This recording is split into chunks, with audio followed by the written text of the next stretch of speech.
ഇന്നിപ്പോൾ പറഞ്ഞാൽ വിശ്വസിക്കുമെന്ന് പോലും അറിയില്ല കേട്ടോ. കാരണം വെച്ചാൽ പണ്ട് കശുമാവിൻ്റെ തോട്ടങ്ങൾ ധാരാളം ഉണ്ടായിരുന്ന സ്ഥലമായിരുന്നു കാക്കനാട് എന്ന് പറയുന്നത്. അപ്പോൾ അവിടെയുള്ളവരുടെയൊക്കെ ഒരു മുഖ്യ വരുമാനം എന്ന് പറയുന്നത് ഈ കശുവണ്ടി വിറ്റിട്ടുള്ള വരുമാനം, പച്ചമരുന്നുകൾ, അതൊക്കെയായിരുന്നു അവരുടെ. പണ്ട് വാഹനങ്ങളില്ല, അന്ന് പുഴകളും ഈ പറയുന്ന തോടുകളും വഴിയൊക്കെയാണ് ഈ പറയുന്ന വീട് വെക്കാനായുള്ള കരിങ്കല്ലുകൾ, മറ്റു സാധനങ്ങളും ഒക്കെ കൊണ്ടുപോയി നിരുന്നത്. അപ്പോൾ അങ്ങനെയുള്ള സൗകര്യങ്ങൾ ഇല്ലാതിരുന്ന ഒരു സ്ഥലമായിരുന്നു കാക്കനാട്. അതുകൊണ്ടാണ് ആൾക്കാർ പണ്ട് കാലങ്ങളിൽ അങ്ങോട്ടൊക്കെ ഒരു വീട് വെക്കാനൊക്കെ മടിച്ചിരുന്നത്. 1980 കാലഘട്ടത്തിലാണ് നമ്മുടെ കളക്ടറായിരുന്ന രാജൻ സാറിൻ്റെ നേതൃത്വത്തിൽ എറണാകുളത്തിൻ്റെ സ്ഥിരകേന്ദ്രമായ കളക്ടറേറ്റ് കാക്കനാട് സ്ഥാപിതമാവുന്നത്. അന്ന് മുതലാണ് കാക്കനാടിൻ്റെ വികസനം ആരംഭിക്കുന്നത്.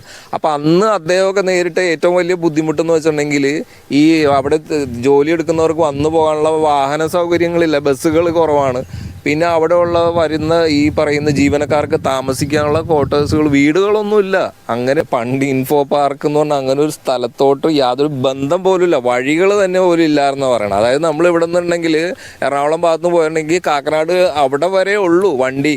അങ്ങോട്ട് അടുത്ത ബന്ധുക്കാരനായ ഷാഹിദിക്ക പറഞ്ഞത് അദ്ദേഹത്തിൻ്റെ വാപ്പയുടെ കാലത്ത് ആ ഒരു ഭൂമി അവിടെ ഒരു 1970 കാലത്തിൽ കേട്ടോ, അവിടെ ഒരു 2.5 ഏക്കർ ഭൂമി വാങ്ങിച്ചത് ആധാര കാശ് ഉൾപ്പെടെ 100 രൂപക്ക് വാങ്ങിച്ചതെന്നാണ് പറയുന്നത്. പല സ്ഥലങ്ങളെക്കുറിച്ചും രസകരമായ പല കാര്യങ്ങളും ഞാൻ നിങ്ങൾക്ക് പറഞ്ഞു തരാം കേട്ടോ.